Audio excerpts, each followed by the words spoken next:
ನಮಸ್ತೆ ಎಲ್ಲರಿಗೂ. Welcome to my channel Vedika Nayana conscious ice.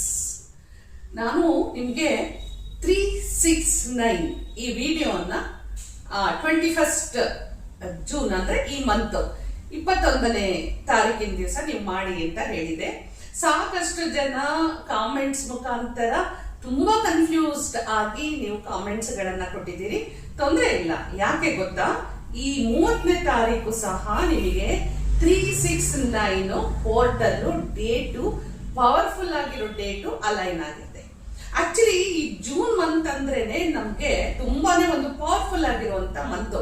ಯಾಕೆ ಅಂತ ಹೇಳಿದ್ರೆ 3rd ಬಂತು, 12th ಬಂತು, 21st ಬಂತು, ಈಗ 30th ಬಂದಿದೆ. ಸೊ ಹೀಗಿರುವಾಗ ನಾವೆಲ್ಲ ಏನ್ ಮಾಡಿದ್ವಿ ಅಂದ್ರೆ ಗೊತ್ತಿರೋರೆಲ್ಲರೂ ಮಾಡ್ಕೊಂಡ್ರು. ನಂತರ ಎಲ್ರಿಗೂ ತಿಳಿಸ್ಬೇಕು ಅಂತ ಹೇಳಿ ವಿಡಿಯೋ ಮುಖಾಂತರ ತಿಳಿಸಿದ್ವಿ. ಈಗ ಸಾಕಷ್ಟು ನೀವೆಲ್ಲ ಚೆಕ್ ಮಾಡ್ಬೋದು. ಸೊ 369 ವಿಡಿಯೋಗೆ ಕೆಳಗಡೆಗೆ ಸಾಕಷ್ಟು ಕಮೆಂಟ್ಸ್ ಗಳಲ್ಲಿ ಸಾಕಷ್ಟು ಕನ್ಫ್ಯೂಷನ್ಸ್ ಇದೆ. ಈ ಕನ್ಫ್ಯೂಷನ್ಸ್ ಗೋಸ್ಕರನೇ ಏನೋ ಗೊತ್ತಿಲ್ಲ, ನಿಮ್ಮ ಲಕ್ಕು ಚೆನ್ನಾಗಿದೆ, ನನ್ನ ಲಕ್ಕು ಚೆನ್ನಾಗಿದೆ. 30th ಮತ್ತೆ ಡೇಟು ಅಲೈನ್ ಆಗ್ತಾ ಇದೆ, ಮತ್ತೆ 369 ಪವರ್ಫುಲ್ ಡೇಟು ಅಲೈನ್ ಆಗಿದೆ. ಸೊ ಹೀಗಿರುವಾಗ ಯಾರಿಗೆಲ್ಲ ಕನ್ಫ್ಯೂಸ್ಡ್ ಆಗಿದ್ರು, ಯಾರೆಲ್ಲ ಅರೆ ನನ್ಗೆ 21 ಮಿಸ್ ಆಯ್ತು ಅಂತ ಅನ್ಕೊಂಡು ಬೇಜಾರಾಗಿದ್ರು, ಹಾಗೆ ನಾನು ಸರಿಯಾಗಿ ಮಾಡಿದ್ನೋ ಮಾಡ್ಲಿಲ್ವೋ ಅಂತ ಹೇಳಿ ಕನ್ಫ್ಯೂಸ್ಡ್ ಯಾರಾದ್ರೂ ಆಗಿದ್ರೆ ಮತ್ತ್ಯಾಕೆ ತಡ, ಈ 30ನೇ ತಾರೀಕು ನಿಮ್ಗೋಸ್ಕರನೇ ನಾನು ಇವತ್ತು ಈ ವಿಡಿಯೋದಲ್ಲಿ ಎಲ್ಲಾ ತರ ಒಂದು ಡೌಟ್ಸ್ ಗಳನ್ನ ಕ್ಲಿಯರ್ ಮಾಡ್ಬಿಡ್ತೀನಿ. ಓಕೆ, 369 ಅನ್ನೋದು ನಿಕೋಲಾ ಟೆಸ್ಲಾ ಅನ್ನುವಂತ ಇದು ಒಂದು ಮ್ಯಾನಿಫೆಸ್ಟೇಷನ್ ಟೆಕ್ನಿಕ್.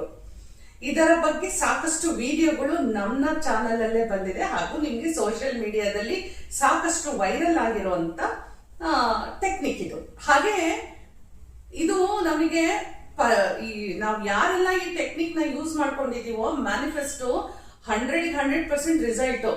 ಇದೇನಪ್ಪ 100% ರಿಸಲ್ಟ್ ಅಂದ್ರೆ, ಕೆಲವರಿಗೆ 1 ವೀಕು 1 ಮಂತ್ ಆದ್ರೆ ನೋಡಿ, ನಾವು ಟೆಸ್ಟ್ ಮಾಡಿ ನೋಡಿದೀವಿ.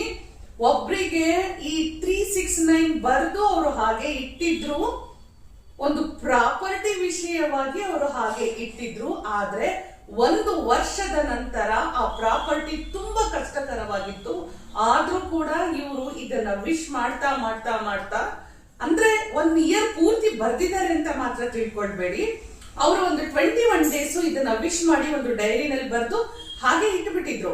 1 ಇಯರ್ ಆದ್ಮೇಲೆ ಅವರಿಗೆ ಎಷ್ಟು ಕಷ್ಟಕರವಾದಂತ ಪ್ರಾಪರ್ಟಿ ಅವರಿಗೆ ವಾಪಸ್ಸು ಬಂದಿದೆ.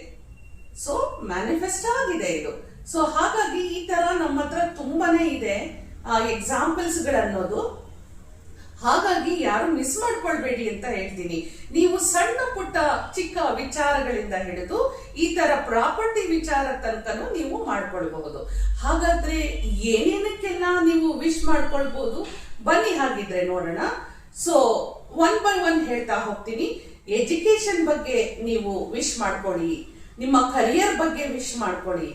ಹಾಗೆ ಎಲ್ಲರಿಗೂ ಬೇಕಾಗಿರುವಂತದ್ದು ಹೆಲ್ತ್ ಬಗ್ಗೆನೂ ನೀವು ವಿಶ್ ಮಾಡ್ಕೊಳ್ಳಿ. ಮ್ಯಾನಿಫೆಸ್ಟೇಷನ್ ಅಂದ ತಕ್ಷಣ ಬರೀ ಹಣ ಕಾಸು ಅದ್ರ ಬಗ್ಗೆನೇ ನನಗೆ ಮನೆ ಬರ್ಬೇಕು, ಅದು ಬರ್ಬೇಕು, ಇದು ಬರ್ಬೇಕು, ಅದಕ್ಕಿಂತ ಇಂಪಾರ್ಟೆಂಟ್ ಹೆಲ್ತ್ ಅಲ್ವಾ. ನನ್ನ ಆರೋಗ್ಯ ತುಂಬಾ ಚೆನ್ನಾಗಿ ಸುಧಾರಿಸಿದೆ, ಚೆನ್ನಾಗಿ ಆಗಿದ್ದೀನಿ ಅನ್ನೋದು ಕೂಡ ಹೆಲ್ತ್ ಬಗ್ಗೆನೇ ನೀವು ಮಾಡ್ಕೊಳ್ಳಿ. ರಿಲೇಶನ್ಶಿಪ್ ಪ್ರಾಬ್ಲಮ್ಸ್ ಇದೆಯಾ, ಮಾಡ್ಕೊಳ್ಳಿ. ಏನಾದ್ರೂ ಕೋರ್ಟ್ ಅಲ್ಲಿ, ಈಗ ನಾನು ಹೇಳ್ದೆ ನಿಮ್ಗೆ ಪ್ರಾಪರ್ಟಿ ಇಶ್ಯೂಸ್ ಕೂಡ ಅದು ಕ್ಲಿಯರ್ ಆಗಿದೆ ಅಂತೇಳಿ ತುಂಬಾ ಖುಷಿ ಆಗುತ್ತೆ ಅಲ್ವಾ. ಈ ತರದ್ದೆಲ್ಲ ನಮಗೆ ಪ್ರಾಕ್ಟಿಕಲ್ ಆಗಿ ನಮ್ಗೆ ಉತ್ತರ ಯಾರಾದ್ರೂ ಕೊಟ್ರೆ ತುಂಬಾನೇ ಖುಷಿ ಆಗುತ್ತೆ. ಸೊ ಲೀಗಲ್ ಆಗಿ ನೀವು ಯಾರೆಲ್ಲ ಫೈಟ್ ಮಾಡ್ತಾ ಇದ್ದೀರಿ, ಕೋರ್ಟ್ ಗಳಲ್ಲಿದೆ, ಪ್ರಾಪರ್ಟೀಸ್ ಇಶ್ಯೂಸ್ ಇದೆ, ಅಥವಾ ಮನೆಯಿಂದನೇ ನನ್ನ ಇನ್ಲಾಸ್ ಪೇರೆಂಟ್ಸ್ ಕೈ ಎತ್ತಿ ನಮ್ಗೆ ಪ್ರಾಪರ್ಟಿ ಕೊಡ್ತಾ ಇಲ್ಲ, ಯಾರಿಗೆಲ್ಲ ಆ ತೊಂದರೆ ಇದೆಯೋ ಅದನ್ನು ಕೂಡ ನೀವು ನಿವಾರಣೆ ಮಾಡ್ಕೊಳ್ಬಹುದು. ಫಿನಾನ್ಷಿಯಲಿ ಯಾರಿಗಾದ್ರೂ ಬ್ಲಾಕೇಜ್ ಇದ್ರೆ ಅದನ್ನು ಕೂಡ ನಿವಾರಣೆ ಮಾಡ್ಕೊಳ್ಬಹುದು. ನೋಡಿ, ನಾನು ಇಷ್ಟು ನಿಮಗೆ ಎಕ್ಸಾಂಪಲ್ಸ್ ಕೊಟ್ಟಿರ್ತೀನಿ. ಹಾಗೆ ಕೆಲವರು ಕೇಳಿದ್ದಾರೆ, ನಾವು ಬೇಬಿಗೆ ಟ್ರೈ ಮಾಡ್ತಾ ಇದೀವಿ ಅಂದ್ರೆ ಮಗು ಆಗ್ಬೇಕು ಅಂತ ಟ್ರೈ ಮಾಡ್ತಾ ಇದೀವಿ, ಅದಕ್ಕೂ ಕೂಡ ವಿಶ್ ಮಾಡ್ಕೊಳ್ಳಿ. ಮದ್ವೆ ಆಗ್ಬೇಕು, ವಿಶ್ ಮಾಡ್ಕೊಳ್ಳಿ. ಒಳ್ಳೆ ಹುಡುಗ ಸಿಗ್ಬೇಕು, ಒಳ್ಳೆ ಹುಡುಗಿ ಸಿಗ್ಬೇಕು, ವಿಶ್ ಮಾಡ್ಕೊಳ್ಳಿ. ಈ ಕಾಲೇಜಲ್ಲಿ, ಈ ಸ್ಕೂಲಲ್ಲಿ ಸೀಟ್ ಸಿಗ್ಬೇಕು, ವಿಶ್ ಮಾಡ್ಕೊಳ್ಳಿ. ಸೊ ಇದು ಎಲ್ಲದೂ ಒಬ್ಬ ವ್ಯಕ್ತಿಯ, ಮನುಷ್ಯನ ಅಂದ್ರೆ ಜೀವನದ ದಿನನಿತ್ಯದ ಬದುಕಿನಲ್ಲಿ ನಾವು ನೋಡ್ಬೇಕಾಗಿರುವಂತ ಸಾಕಷ್ಟು ವಿಚಾರಗಳು ಮತ್ತೆ ವಿಷಯಗಳು. ಇದಕ್ಕೆ ಅಂತಾನೆ ಯೂನಿವರ್ಸ್ ಕಡೆಯಿಂದ ಸಾಕಷ್ಟು ಬರುತ್ತೆ.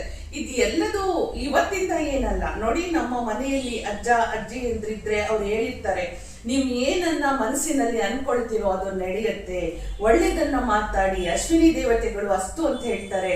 ಹೀಗೆ ಅಲ್ಲಿಂದನೂ ಇದನ್ನ ಹೇಳ್ತಾ ಬಂದು ನಮ್ಮ ಒಂದು ಮಾನಸಿಕವಾದ ಒಂದು ಈ ನೆಗೆಟಿವ್ ಇಂದ ನಾವು ಪಾಸಿಟಿವ್ ಆಗಿ ಸ್ಟ್ರಾಂಗ್ ಆಗಿ ಒಳ್ಳೆದನ್ನ ಯೋಚನೆ ಮಾಡ್ತಾ ಮಾಡ್ತಾ ಬಂದು, ಇಲ್ಲ ನನ್ನ ಜೀವನಕ್ಕೆ ಇದು ನನಗೆ ಅವಶ್ಯಕತೆ ಇದೆ, ಇದು ನನಗೆ ಬೇಕು. ಈಗ ನಾವು ಭಗವಂತನ ಮುಂದೆ ಹೋಗಿ ದೇವರ ಒಂದು ಪೂಜೆ ಮಾಡುವಾಗ, ದೇವಸ್ಥಾನಕ್ಕೆ ಹೋದಾಗ ಅಲ್ಲಿ ಹೋಗಿ ನಾವು ಕೇಳ್ಕೊಳ್ತೀವಿ ಅಲ್ವಾ, ನಮಗಿದು ಬೇಕು ಅಂತ. ಅಯ್ಯೋ ನಾನು ಏನೋ ಕೇಳಿದೀನಿ, ಕೊಡ್ತಾನೋ ಇಲ್ಲೋ ದೇವರು ಅನ್ಕೊಂಡ್ ಬಂದ್ರೆ ಆಗಲ್ಲ. ಖಡಾಖಂಡಿತವಾಗಿ ನನಗೆ ಭಗವಂತನ ಮೇಲೆ ನಂಬಿಕೆ ಇದೆ, ವಿಶ್ವಾಸ ಇದೆ ಅಂದ್ರೆ ಮಾತ್ರ ನಮ್ಗೆ ಅದು ವರ್ಕ್ ಆಗುತ್ತೆ. ಇಲ್ಲ ಅಂದ್ರೆ ವರ್ಕ್ ಆಗಲ್ಲ. ದೇವರು ಇದ್ದಾನೆ ಅನ್ನೋರಿಗೆ ವರ್ಕ್ ಆಗತ್ತೆ, ಇಲ್ಲ ಅನ್ನೋನಿಗೆ ಖಂಡಿತ ಭಗವಂತ ಆದ್ರೂ ಯಾಕೆ ಕಂಡ್ಬಿಟ್ಟು ನೋಡ್ತಾನೆ, ಆಗಲ್ಲ ಅದು. ಸೊ ಇರೋದೇ ಹಾಗೆ. ಸೊ ಇದ್ರಲ್ಲಿ ಈಗ ನೋಡಿ, ಇಷ್ಟೆಲ್ಲ ನಾನು ಮಾಡ್ಬೋದು ಅಂತ ಹೇಳಿದೀನಿ. ಈಗ ನಾನು ಹೇಳ್ಬೇಕಾಗಿರುವಂತದ್ದು ನೋಡಿ, ಈ ಶೀಟ್ ಅಂತ ನಾನು ಅವತ್ತಿನ ಒಂದು 21st ಡೇಟ್ ಇಂದ ತೋರಿಸ್ದೆ. ಆದ್ರೆ ಶೀಟ್ ಅಂತಾನೆ ಏನಿಲ್ಲ, ಒಂದು ಬುಕ್ ಆದ್ರೂ ತಗೊಳ್ಳಿ, ಡೈರಿ ಆದ್ರೂ ತಗೊಳ್ಳಿ, ಓಕೆನಾ? 3ರಲ್ಲಿ ಯಾವ್ದಾದ್ರೂ ತಗೊಳ್ಳಿ. ಹಾಗೆ ಈ ಆರೆಂಜ್ ಪೆನ್ನು, ಗ್ರೀನ್ ಪೆನ್ನು ಅಂತ ಹೇಳಿದೆ, ಇದು ಕಲರ್ ಅಲ್ಲೂ ಕೂಡ ವೈಬ್ರೇಷನ್ ಇದೆ, ಮ್ಯಾನಿಫೆಸ್ಟೇಷನ್ಗೆ ತುಂಬಾನೇ ಒಂದು ಉಪಯೋಗ ಆಗಿರುವಂತ ಕೀಸು ಇದೆಲ್ಲ ಕಲರ್ಗಳು. ಹಾಗಾಗಿ ಹೇಳಿದೀನಿ, ಇಲ್ವಾ ಯೋಚನೆ ಮಾಡ್ಬಿಡಿ, ಬ್ಲೂ ಕಲರ್ ಅಲ್ಲೇನೆ ಬರೀರಿ. ಕ್ಲಿಯರ್ ಆಯ್ತಾ? ಹಾಗೇನೆ ಇಲ್ಲಿ ಹೇಳ್ತೀನಿ ನಾನು, ಅಂದ್ರೆ 30th ನೀವೇನ್ ಬರೀತೀರಿ ಅಲ್ವಾ, ಒಂದು ಅವತ್ತಿನ ದಿವಸನೇ 3 ಸಾರಿ ಬರೆದು ಅದನ್ನ ನೈಟ್ ಬರ್ನ್ ಮಾಡಿ ನಾವು ಯೂನಿವರ್ಸಿಗೆ ಬ್ಲೋ ಮಾಡಿ ಬಿಟ್ಬಿಡಿ. ಎರಡನೇದು, ಅವತ್ತಿಂದನೇ ನೀವು ಸತತವಾಗಿ 7 ದಿನ, 21 ದಿನ, 1 ತಿಂಗಳು ಯಾರೆಲ್ಲ ಒಂಥರ ಸ್ಟ್ರಾಂಗ್ ಮೈಂಡ್ ಇಟ್ಕೊಂಡು ಫೋಕಸ್ ಮಾಡಿ ಕಾನ್ಫಿಡೆಂಟ್ ಆಗಿ ಇದು ನನಗೆ ಬೇಕೇ ಬೇಕು ಅಂತ ಹೇಳಿ ಮೈಂಡ್ ಸೆಟ್ ಮಾಡ್ಕೊಂಡು ಬರೀತೀರಾ, ಬರೀರಿ. ನಿಮ್ಮ ಪ್ರಾಬ್ಲಮ್ಸ್ ಯಾವ್ಯಾವ ರೀತಿ ಇದೆ, ಎಕ್ಸ್ಪೆಕ್ಟೇಷನ್ಸ್ ಯಾವ ರೀತಿ ಇದೆ, ಅದ್ರ ಮೇಲೆನೆ ನಿಮಗೆ ರಿಸಲ್ಟ್ ಬರುತ್ತೆ. ಕ್ಲಿಯರ್ ಆಗ್ತು ಅಂತ ತಿಳ್ಕೊಳ್ತೀನಿ. ಹಾಗೇನೆ ಇಲ್ಲಿ ನಾವು ಬರಿಬೇಕಾದ್ರೆ ಏನಿದು 369 ಅಂತ ಹೇಳಿದ್ರೆ, ಮಾರ್ನಿಂಗ್ ನಾವು 3 ಟೈಮ್ಸ್ ನ ಬರಿಬೇಕು. ಇವಾಗ ಐ ಆಮ್ ಹೆಲ್ದಿ ಅಂತ ಬರಿತೀನಿ ನಾನಿಲ್ಲಿ, ನಾನು ಆರೋಗ್ಯವಾಗಿದ್ದೇನೆ. ನೋಡಿ ಇದನ್ನು ಕೂಡ ಯಾಕೆ ಕನ್ನಡದಲ್ಲಿ ಬರಿಬಾರ್ದ, ಇಂಗ್ಲಿಷ್ ಅಲ್ಲಿ ಬರಿಬೇಕಾ? ಖಂಡಿತ ನಮ್ಮ ಭಾಷೆಯಲ್ಲಿ ನಾವು ಯೂನಿವರ್ಸ್ ಜೊತೆಗೆ ಮಾತಾಡ್ಬೋದು. ಯೂನಿವರ್ಸ್ ಅಂದ್ರೆ ಭಗವಂತನಿಗೆ ಲ್ಯಾಂಗ್ವೇಜ್ ಯಾರು ಹೇಳ್ಕೊಡಕ್ ಸಾಧ್ಯನಾ? ಹಾಗಾಗಿ ಭಗವಂತನಿಗೆ ಮೇನ್ ಆಗಿ ಮನಸ್ಸಿನ ಮಾತೇ ಅರ್ಥ ಆಗುವಂಥದ್ದು. ಹಾಗಿರುವಾಗ ಯಾವ ಭಾಷೆ ಆದ್ರೆ ಏನು, ನಿಮ್ಮ ಭಾಷೆಯಲ್ಲಿ ನೀವು ಹೇಳ್ಕೊಳ್ಳಿ, ಬರ್ಕೊಳ್ಳಿ. ಇದು ಕೂಡ ಕ್ಲಿಯರ್ ಆಯ್ತಾ ನಿಮ್ಗೆ? ಸೊ ಇಲ್ಲಿ ನೀವೇನ್ ಮಾಡ್ತೀರಿ, ನಾನು ಆರೋಗ್ಯವಾಗಿದ್ದೇನೆ. ಎರಡನೇದು, ನಾನು ಆರೋಗ್ಯವಾಗಿದ್ದೇನೆ. ಮೂರನೇದು ಕೂಡ ನಾನು ಆರೋಗ್ಯವಾಗಿದ್ದೇನೆ. ಬೆಳಿಗ್ಗೆ ಸೆಷನ್ ಮುಗೀತು, ಆಫ್ಟರ್ನೂನ್ ಬರೀತೀರಿ ಅಂದ್ರೆ ಇದನ್ನು ಕೇಳಿದಿರಿ ಎಷ್ಟೋ ಜನ. ಬೆಳಿಗ್ಗೆ ಅಂದ್ರೆ ಯಾವಾಗ ಅಂತ ಕೇಳಿದಿರಿ ಎಷ್ಟೋ ಜನ. ಬ್ರಾಹ್ಮಿ ಮುಹೂರ್ತದಲ್ಲಿ ಬರೀತೀರಾ, ನಿಮ್ಗೆ ಎದ್ದೇಳಲಿಕ್ಕಾಗುತ್ತಾ? ಖಂಡಿತ ಎದ್ದು ಬರೀರಿ. ಆದಷ್ಟು ಬೆಳಿಗ್ಗೆ 10 ಗಂಟೆ ಒಳಗಡೆಗೆ ನಿಮ್ಮ ವಿಶಸ್ ನ ಬರೆದು ಬಿಟ್ಬಿಡಿ. ಇನ್ನು ಮಧ್ಯಾಹ್ನ 6 ಟೈಮ್ಸ್ ಅದನ್ನ ಬರಿಬೇಕು. ನಾನು ಆರೋಗ್ಯವಾಗಿದ್ದೇನೆ, ಇದನ್ನ 6 ಟೈಮ್ಸ್ ನೀವು ಬರಿಬೇಕಾಗತ್ತೆ. ಅದು ಕೂಡ ಮಧ್ಯಾಹ್ನ ಆದಷ್ಟು ನೀವು 1 ಗಂಟೆಯಿಂದ 3 ಗಂಟೆ ಒಳಗಡೆಗೆ ಬರೆದು ಮುಗಿಸ್ಬಿಡಿ. ನೈಟು ರಾತ್ರಿ 10 ಗಂಟೆ ಒಳಗೆ ಅಂದ್ರೆ 8ರಿಂದ 10 ಗಂಟೆ ಒಳಗೆ 9 ಸಾರಿ ನಾನು ಆರೋಗ್ಯವಾಗಿದ್ದೇನೆ ಅಂತ ಹೇಳಿ ಬರೆದ್ಬಿಡಿ. ಲಾಸ್ಟ್ ಅಲ್ಲಿ ಥ್ಯಾಂಕ್ ಯು ಯೂನಿವರ್ಸ್, ಗ್ರಾಟಿಟ್ಯೂಡ್. ನಿಮ್ಮ ಮನೆ ದೇವರು, ಇಷ್ಟ ದೇವರು, ಕುಲ ದೇವರು, ಆರಾಧ್ಯ ದೇವರು ಯಾರ್ಯಾರೆಲ್ಲ ಇದ್ದಾರೋ ಎಲ್ಲರಿಗೂ, ನಿಮ್ಮ ತಂದೆ ತಾಯಿಗೆ ಎಲ್ಲರಿಗೂ ಒಂದು ನಮಸ್ಕಾರವನ್ನ ಹೇಳಿ, ಧನ್ಯವಾದಗಳನ್ನ ಹೇಳಿ, ನಾನು ಆರೋಗ್ಯವಾಗಿದ್ದೇನೆ ಅನ್ನೋದು ಮೈಂಡ್ ಅಲ್ಲಿ ಅಷ್ಟು ಅದು ಹಚ್ಚ ಹಸಿರಾಗಿ ಉಳ್ಕೊಂಡ್ ಬಿಡ್ಬೇಕು. ಆವಾಗ್ಲೇ ನಿಮ್ಮ ಈ ವಿಶ್ ಮ್ಯಾನಿಫೆಸ್ಟ್ ಆಗುವಂತದ್ದು. ಇಲ್ಲಿ ನೀವೇನ್ ಬರೀತಿರೋ ಮೈಂಡ್ ಅಲ್ಲೂ ಕೂಡ ಅಷ್ಟೇ ಸ್ಟ್ರಾಂಗ್ ಆಗಿ ನೀವು ಬಿಲೀಫ್ ಇಟ್ಕೊಂಡಿರ್ಬೇಕು, ಟ್ರಸ್ಟ್ ಇಟ್ಕೊಂಡಿರ್ಬೇಕು. ಯಾರಿಗಾದ್ರೂ ಟ್ರಸ್ಟ್ ಇಶ್ಯೂಸ್ ಇದ್ರೆ ಖಂಡಿತ ಮಾಡಕ್ಕೆ ಹೋಗ್ಬೇಡಿ. ಇದೆಲ್ಲ ನೀವೇನ್ ಮಾಡ್ತೀರಾ ಗೊತ್ತಾ, ನಿಮಗೆ ಅದ್ರ ಮೇಲೆ ನಂಬಿಕೆ ಇರಲ್ಲ, ನೀವು ಮಾಡಲ್ಲ ಸರಿಯಾಗಿ, ಬೇರೆಯವ್ರಿಗೂ ಮಾಡೋದಕ್ಕೆ ನೀವು ಅವಕಾಶ ಮಾಡ್ಕೊಡೋದಿಲ್ಲ. ಇದನ್ನ ಯಾರು ಮಾಡಬೇಡಿ. ಪ್ರತಿಯೊಂದು ಕಷ್ಟಗಳು ಅವರದೇ ಆದ ಕಷ್ಟ ಇರುತ್ತೆ, ಅವರದೇ ಆದ ಒಂದು ಭಾವನೆಗಳಿರುತ್ತೆ. ಪ್ರತಿಯೊಬ್ಬ ಭಾವನೆಗಳಿಗೂ ಪ್ರತಿಯೊಬ್ಬ ಕಷ್ಟಗಳಿಗೂ ಅದು ಅವರೇ ಸ್ಪಂದಿಸ್ಬೇಕು. ಬೇರೆಯವರು ಅವ್ರಿಗೆ ಏನು ಹೇಳಿದ್ರು ಉತ್ತರ ಸಿಗೋದಿಲ್ಲ. ಸೊ ಇದನ್ನ ನನಗೆ ಗೊತ್ತಾಯ್ತು ಅಂತ ತಿಳ್ಕೊಳ್ತೀನಿ. ಇಷ್ಟೆಲ್ಲ ಆದ್ಮೇಲೆ ನೀವು ಏನ್ ಮಾಡ್ಬೇಕು, ಇದನ್ನ ಒಂದೇ ದಿನ 30ನೇ ತಾರೀಕು ಒಂದೇ ದಿನ ಬರೀತೀರಾ. ಬರ್ದ್ಬಿಟ್ಟು ನೈಟು ಮಾಡಿ ಬರ್ನ್ ಮಾಡಿ ಯೂನಿವರ್ಸಿಗೆ ಬ್ಲೋ ಮಾಡಿ ಬಿಡಿ. ಇಲ್ಲ ನಾನು ಅವತ್ತಿಂದನೇ ಕಂಟಿನ್ಯೂ ಮಾಡ್ತೀನಿ 7 days. ಆಫ್ಟರ್ 7 days ಆದ್ರೂ ಕೂಡ ಲಾಸ್ಟ್ ಅಲ್ಲಿ ಬರ್ನ್ ಮಾಡಿ ಆಶಸ್ ನ ಯೂನಿವರ್ಸಿಗೆ ಬ್ಲೋ ಮಾಡಿ ನನ್ನ ವಿಶ್ ಫುಲ್ಫಿಲ್ ಆಗಿದೆ ಅಂತ ಹೇಳ್ಕೊಳ್ಬೇಕು. ನೀವು 21 days ಮಾಡ್ತೀರಾ, 1 month ಮಾಡ್ತೀರಾ, ಅದು ನಿಮಗೆ ಬಿಟ್ಟಂತದ್ದು.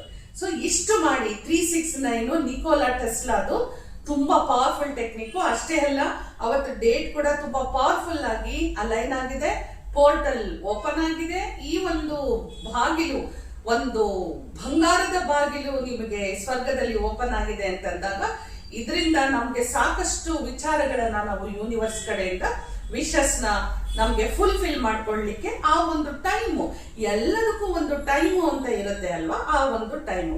ಸೊ ಹಾಗಾಗಿ ನನಗೆ ಏನೇನೆಲ್ಲ ಕಾಮೆಂಟ್ಸ್ ಗಳು ಬಂದಿತ್ತು ಅದ್ರ ಬಗ್ಗೆ ನಾನು ಇಲ್ಲಿ ನಿಮಗೆ ಯಾರೆಲ್ಲ ಮಿಸ್ ಮಾಡ್ಕೊಂಡಿದ್ರು, ಹಾಗೆ 21st ಬರ್ದ್ಬಿಟ್ಟಿದೀವಿ ಮತ್ತೆ 30th ಬರೆಯೋದ್ ಬೇಡವಾ, ಆತರ ಏನೂ ಇಲ್ಲ.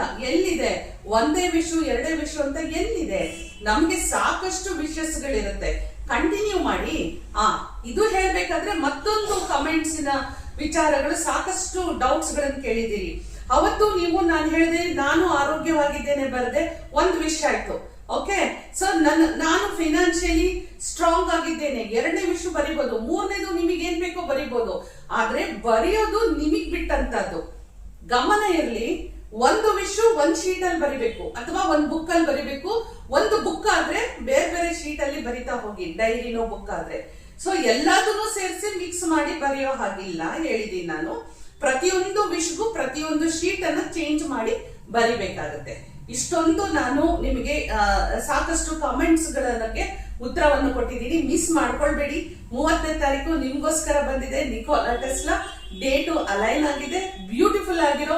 ನೋಡಿ, ಯಾರಿಗೆಲ್ಲ ಇದ್ರ ಬಗ್ಗೆ ನೋಡ್ಬೇಕು ಅನ್ನೋದಿದ್ರೆ ಸಿಂಪಲ್ ಆಗಿರೋದನ್ನ ಅನ್ಕೊಂಡಿರ್ತೀರಿ. ಸಿಂಪಲ್ ಆಗಿದೆ ಆದ್ರೆ ನನಗೆ ಯಾಕೋ ಬರ್ತಾ ಇಲ್ಲ ಅಂತ ಯಾರಿಗೆಲ್ಲ ಅನಿಸ್ತಾ ಇದೆ, ಇವತ್ತಿನ ದಿವಸ ನೀವು ವಿಶ್ ಮಾಡಿ ನೋಡಿ. ನೀವೇ ಕಮೆಂಟ್ ಹಾಕ್ತೀರಾ, ಅರೆ ಇಷ್ಟು ಬೇಗ ರಿಸಲ್ಟ್ ಬಂತ ಅಂತ. ಮತ್ತೊಂದು ತುಂಬಾ ಪವರ್ಫುಲ್ ಆಗಿರೋ ಮ್ಯಾನಿಫೆಸ್ಟೇಷನ್ ಅಥವಾ ಸ್ವಿಚ್ ವರ್ಡ್ಸ್ ಅಥವಾ ಬೇರೆ ರೀತಿಯ ಪರಿಹಾರನ ಅಥವಾ ಇನ್ನು ನಮ್ಮ ಸ್ಟೂಡೆಂಟ್ಸ್ ಗಳಲ್ಲಿ ಆದಂತ ಸಕ್ಸಸ್ ಸ್ಟೋರೀಸ್ ನ ತುಂಬಾ ಒಳ್ಳೆ ವಿಡಿಯೋಸ್ ನಿಮ್ಗೋಸ್ಕರ ಕಾಯ್ತಾ ಇದೆ. ಎಲ್ಲರೂ ಲೈಕ್ ಮಾಡೋದನ್ನ ಮಾತ್ರ ಮರಿಬೇಡಿ. ನಿಮ್ಮ ಸಬ್ಸ್ಕ್ರೈಬು, ಲೈಕು ನನಗೆ ಒಂದು ಮೋಟಿವೇಶನ್. ನೀವು ಎಷ್ಟು ನನ್ನನ್ನ ಪ್ರೀತಿ ಮಾಡ್ತೀರಾ ಅನ್ನೋದಕ್ಕೆ ನಿಮ್ಮ ಲೈಕೇ ನನಗೆ ಉತ್ತರ. ಹೋಗ್ಬರ್ಲಾ? ನಮಸ್ಕಾರ.